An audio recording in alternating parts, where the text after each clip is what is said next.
Anybody who's been watching my ROM hack and fan game videos for a long time probably knows that some of my favorite creations are the ones that try to recreate a pre-release version of an existing game. Today, there are a few cases where a developer might allow a player to play a beta version of a game, like early access type stuff, but it's hardly the norm, and this was doubly true in the older video game industry.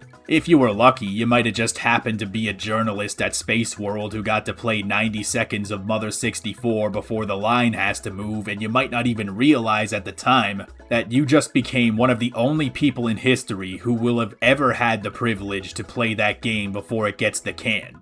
There are a lot of cases where many fans believe the beta version of a game looks better, or at the very least more interesting than the game that actually came out. And while it's debatable if they would still feel that way if the roles were reversed, that it's merely a consequence of people's natural desire to possess the one thing that they cannot possess, that doesn't mean that the feelings are any less real. There is a legitimate desire to be able to play these beta versions. The thing about beta recreations is that in all but the most exceptional cases, the person making them can never know exactly what the original game looked like. The companies that make the original games would usually show off beta footage and screenshots at E3 or Space World long before they feel the game is actually consumer ready, and those screenshots and footage are primarily what the fan creators have to go off of. In some very exceptional cases, some pre-release map data gets leaked somehow, like in the case of the Space World 1997 ROM hack of Ocarina of Time, or with something like the project to recreate pre-Gearbox Duke Nukem Forever, a whole build of the game somehow gets out that experienced coders and developers can then cobble back together into a full game. In those situations, any fan looking to recreate a beta of a game will be able to make something far closer to what it actually did look like because a lot of the work has already been done for them. But these situations are very rare. Most of the time, it's just photos and videos, and this leads to a very interesting creative situation where the ROM hacker starts by recreating what was shown off in the screenshots, but then they have to improvise to fill in the blanks to decide what should go in the places that cannot be seen. Beta footage and screenshots are rarely comprehensive because their purpose in the context of their publication is not to give away the entire game, but just to give you enough to excite you so that you'll consider giving them your money. Unless some kind of Nintendo Giga Leak happens again, and that particular Giga Leak just happens to contain map and model data for the beta of Super Mario Sunshine, there is just no way to know exactly what it looked like before its release. So even in attempting to emulate the existing work, the creator still inevitably ends up putting their own ideas into the game. The only real limitation to these ideas is to keep it within the constraints of looking like the beta that they're trying to emulate.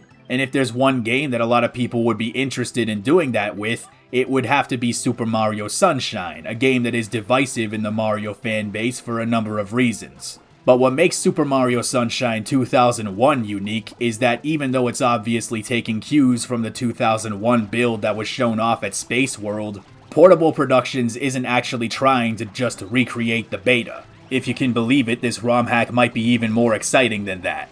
It's actually kinda tricky to put this one into a particular category because Portable Productions is really using the Space World 2001 build as sort of a template for what is supposed to be a fundamentally unique experience to Super Mario Sunshine. Thankfully, Portable Productions already offered us a lot of information in the form of this 35-minute video discussing the creative impetus for this hack in detail. I think everybody who is curious about this mod should check this video out. Granted, there are some spoilers in there, but it sheds a lot of light on the psychology behind the creative process, and it might even teach you a thing or two, especially if you're an aspiring ROM hacker or game designer yourself. Now, if the name Portable Productions sounds familiar, it should. If you played Luigi's Mansion Premium Deluxe or my personal favorite, Extra Tangy, those were the work of Portable Productions, so make no mistake, this is one of the most experienced people on the scene, and when you play Mario Sunshine 2001, that professionalism is on display right from the beginning. From what I understand, Portable made this hack almost entirely without help, so this is truly an auteur ROM hack, if you will. This isn't just the regular gameplay grafted onto a crude caricature of the beta levels. This has a very unique and distinct vision. This is supposed to be a wholly unique type of experience, one that's accessible to a casual demographic, whether they've even played the original Mario Sunshine or not. Gameplay-wise, 2001 has a much greater emphasis than the actual Mario Sunshine on utilizing NPCs for quest lines where you have to talk to everybody to get hints on what to do.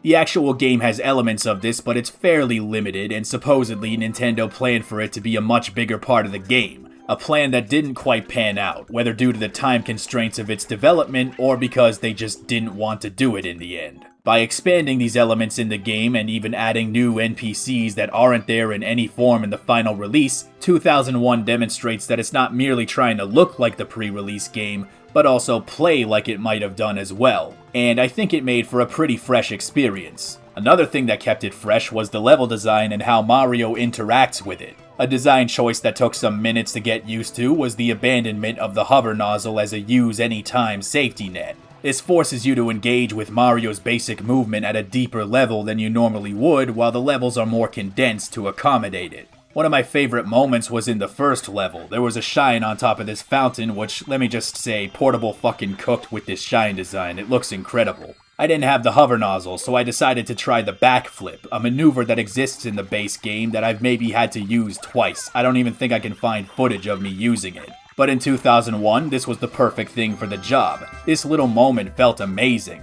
And this is one of the things that I'm looking forward to the most when the full game eventually comes out, working with Mario's basic moveset without the hover nozzle to fall back on. As somebody who's been fascinated by beta content for years, I recognized the first level immediately, but what impressed me the most was the return of this freaky bastard that shits out a bunch of other freaky bastards. This enemy didn't make the final cut, I imagine because he was too weird, but now he's back and he's doing his thing. The presentation in general is very impressive in how it resembles the pre-release materials, like how Mario and FLUDD's designs have been changed to be more alike to their beta counterparts, and a lot of the textures and models have a deliberately lower quality look to them. I also love how the individual levels change between missions, both having a day-night cycle.